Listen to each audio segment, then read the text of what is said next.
every society evolves. Before 1950, for example, right after the First World War, which ended in 45, television wasn't the ish thing. It wasn't in vogue, much so in our part of the world.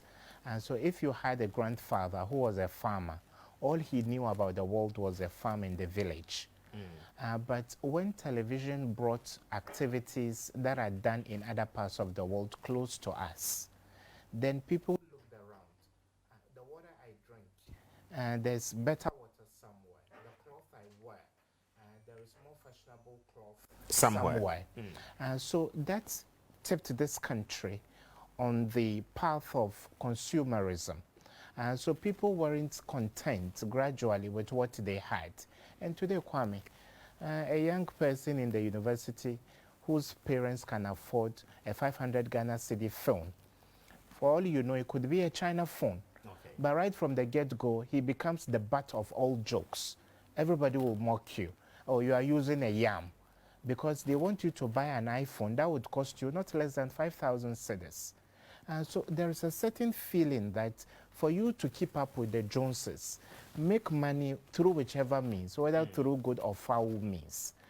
And this is an opportunity that has been cashed into by people who pretend to be herbal doctors, or people pretend to be using our own traditional medicine, and then they make themselves spiritualists.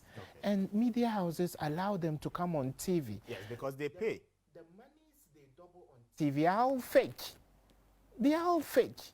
That's not true money. So they lure unsuspecting citizens of this country. And if you want to get money, Kwame, and you go to a person who says, I can double your 10K, then it becomes 20K. But for consultation, pay me 200 Ghana cedis. Then I would say, why don't you double the money you have yourself? No, but so he's that there to work. And so you are seeking to get his services. And so for you to get his attention, this is what you must pay as a token. And I don't think that is wrong. Kwame, it's just like you telling me you will give me a Rolls Royce, and I come, you don't even own a bicycle tie. Literally, that's what it means. So it is too good to be true. You see them splashing money on TV. Then people will just be praising them. Hey, Nana, oh, this is just a tip of the iceberg. You come to my asuyeye. Come to my workplace. So I believe come to my shrine. Yes, come to my shrine. So Kwame, I believe the time has come for us as a country to have a policy that protects the citizens of this country. Because when you go there, they make prescriptions but to my you question is that, is it a making of the spiritualist? Because the point is that, do people really have to buy what they see on TV? Or necessarily what they hear on radio? Because the point is that whichever means you look at it from, people must survive. And then is it a case where the society is putting too much pressure on ourselves? Because at the end of the day, probably it's out of too much jealousy, too much enviness, too much seeking to do well in society. Because just as you rightly put it, if you are holding a China phone at a particular level, people will begin to ask questions. Is it really necessary that we put that sort of pressure on ourselves as people? Kwame, societal pressure is inevitable. Look, you're Ibusuampenyi. When you have a younger brother who is doing better than you do, and he's putting together a family meeting, so forget Kwame, we'll inform him later. But if you are the bankroller of the family, even if it takes 3 months to wait for you, they will wait for you. Parents discriminate amongst their sons and daughters. Of course, you ask for you, when you go out, you don't bring anything. Priscilla sells her body to bring money. And so this societal pressure has devolved even to our interpersonal relations within the family level. And the family is the nucleus of where society. Where people are more appreciated and where than things the go wrong, where things go wrong at the familial level, the whole of society suffers from the rot. So I believe the onus lies upon us. And time and again, we get reports from mortuary men that people actually came to ask of the fluid oozing from corpses. These are national security issues. We need to protect the sick, the dead, and we hear reports of babies being sacrificed. And so occultism the activities of these, money doublers, all of these fall within the national security concerns we have as a country. And the National Media Commission, as a matter of urgency, should issue a communique directing media houses not to give airtime or space to these people. Yes, but the question is that the person airtime buys is the not given airtime for free. Yeah, They actually an armed robber doesn't get an AK-47 for free. So the fact that the person patronizes something, look at the end product. And I don't agree with the saying that the end justifies the means. The means is as important as the end itself. So the means should be wholesome, then that means would produce a wholesome end. And so I don't think media owners should just jump onto the opportunity that, oh, these people are ready to pay. So let's give them airtime. And when you put the person on class, for example, you are exposing hundreds of thousands of people to the machinations of these evil people. An ex-soldier, we are told, was one of the victims. And why should an ex-soldier be one of the victims? Someone that you would have thought is really knowledgeable, and then he should know better. Why should he go to that extent Kwame, of trying to seek riches?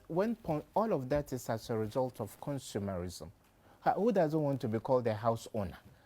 Who doesn't want to be called the car owner? Why use that particular channel? Is that the only channel of making that name? Kwame, because society has become hell-bent on forcing people to make money through whatever means. Ponzi schemes come in this country in the full glare of the public, knowing so well that this is too good to be true. Professors, doctors, soldiers, police officers, politicians, everybody goes and invests with a Ponzi scheme. It's because they are telling you, oh, honorable, you are in parliament and look at the house you are living in. Oh, you are in parliament and look at the car you are living in. So I think this morning what we are telling people is, if it is one Ghana city, you can toil and sweat through a legitimate means to buy kinky, a ball of kinky. It's better than taking buffet at Kempinski when you are using foul means. Okay, I wanted us to look at the systems we have operating, which enables people to at least work through their sweat and acquire wealth. But that will be for Thursday. But in a quick one, let's quickly touch on the aspect where it has gotten to a point where these fetish priests are killing people, sacrificing human bodies and all of that to be able to go through all of this. It is criminal for you to take the life of one another. That is murder. And so what should the government do? What should the police administration do? What should the national security do? Because often than not, we do hear some of these stories. You just believe it or you just throw it into the dust. But the question is that it is happening, and now it is back to hit us. So what do we do to tackle that particular aspect? Kwame, this society, this alien society of ours should begin to question people, the sources of their wealth. There are people out there we see on social media now being called big boys. You can find somebody less than 30 years old. He owns houses in prime areas like East Legon, airport residential area. And then he flaunts his fleet of cars. And these are exotic cars running into hundreds of thousands of US dollars. Where did you get the money from? Okay. I think when society has the conscience to question people, remember Kwame, when we were in elementary school, and Ghana was that conscious society it was in those times. If you came home with a Walkman or a wristwatch, the first thing your mother would ask is, where did you get this from, Kwame? But now nobody questions. You tell your mother you've built a house. She doesn't say, how much do you earn to have built a house in 3 months or 6 months? Oh, and anybody who pricks her to say, ma, check the source of Kwame, so she'll say you are envious of the success of her child, her son. So Kwame, I believe that we can cut the supply to these shrines and false, deities and fetish priests when society goes back to its pristine, nature of asking people, where did you make the money? Or how did you make the money from? Yes. Thank you very much, Alaji, for passing through. But I believe